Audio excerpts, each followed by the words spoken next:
La marque Braun a tenté de se démarquer de la concurrence en commercialisant un sèche-cheveux dont la compacité en fait un modèle de premier choix en voyage ou en déplacement. Mais si ce petit format constitue un atout indiscutable, peut-on dire que le Satin Air 1 HD 130 Style & Go est à la hauteur de ses promesses pour autant? C'est ce que nous allons voir dans cette vidéo. Le design est le principal élément marketing avancé par la marque.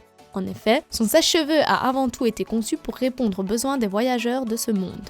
Ainsi, il n'est pas étonnant de voir qu'il arbore des dimensions de 20 x 11 cm, ainsi qu'une poignée rétractable dont l'unique but est de faciliter le rangement de l'appareil et donc son transport.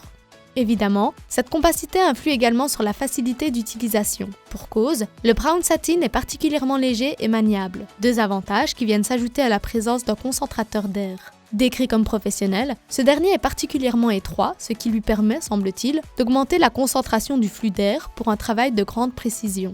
Malheureusement, si nos cheveux ont fini par être totalement secs, le séchage nous a pris de bonnes grosses minutes, et voici pourquoi. Bien que l'appareil bénéficie d'une fonction multitension qui vous permet de l'emporter avec vous dans n'importe quel pays, il dispose d'une puissance de seulement 1200 watts. Ainsi, le Satin Braun est bel et bien l'un des sèche-cheveux les moins performants du marché, et ce, même s'il embarque un système à chaleur infrarouge. Comme nous l'avons dit précédemment, cela ne veut pas dire que vos cheveux ne sécheront pas. Cela veut juste dire que vous devrez prendre votre mal en patience, surtout si vous êtes l'heureux propriétaire d'une longue chevelure bien épaisse. En effet, que vous optiez pour le premier niveau de température ou pour le deuxième, le flux d'air dégagé ne vous permet pas de sécher votre cheveu instantanément.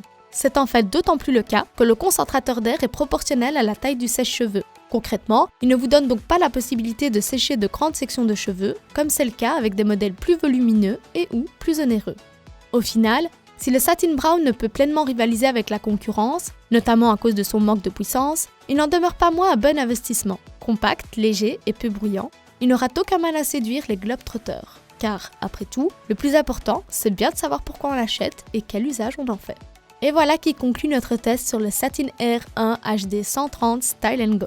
Merci d'avoir regardé notre vidéo. Et si vous voulez voir la note finale que nous lui avons attribuée, ainsi que nos autres tests sur les meilleurs sèche-cheveux du moment, cliquez sur le lien dans la description vers notre site web selectos.eu.